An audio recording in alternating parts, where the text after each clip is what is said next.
Hey YouTube, this is PokéCastXVll here, and today I have a quick update for you. With the next 2 weeks approaching and heading off to San Francisco to compete in the TCG World Championships, it means that I won't be around for a couple of weeks to upload any new content. However, I will be actively posting from my Facebook page to keep you guys informed of my journey, as well as giving you an insight as to what's going on at the World Championships. If you would like to keep tabs with how everything's going, then all you need to do is to head over and give it a like. All the links are within the description box below. With that said, I didn't want to leave you guys with nothing, so I've compiled together a list of my personal top 3 cards from Steam Siege, and here they are. Number 3. At number 3, we have Pokemon Ranger.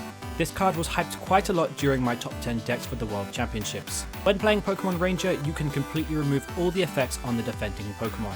When you consider that you have cards like Jolteon EX, Giratina EX, and Jirachi to name a few, this is huge for decks like Night March, as with Battle Compressor and VS Seeker, you are able to recover Pokemon Ranger whenever you need to do so.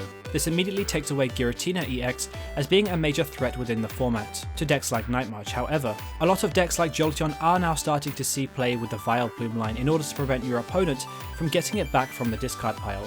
One card that I'm not a believer that it affects too much is Seismitoad EX, as being under item lock through Quaking Punch means they won't be able to recover the cards. If they do use Pokemon Ranger and VS Seeker in the same turn, in attempt to free the item lock, then you have things like Red Card and N, which helps disrupt your opponent's hands quite a bit, often having difficulty drawing it back out again. It's a card that I do like a lot, and one that I'm not sure how it's going to impact the new metagame once the rotation comes into play. Number 2. Coming in at number 2, we have Special Charge. Special Charge allows you to take 2 special energy cards from your discard pile and shuffle them back into your deck. In the past, we've had very little in terms of recycling special energy, however Special Charge effectively gives you a 1 for a +2. When you consider how much special energy is used within the format, there are loads of ways of discarding special energy cards, such as cards like Enhanced Hammer. However, you can now more or less play the same special energy card more than 4 times over.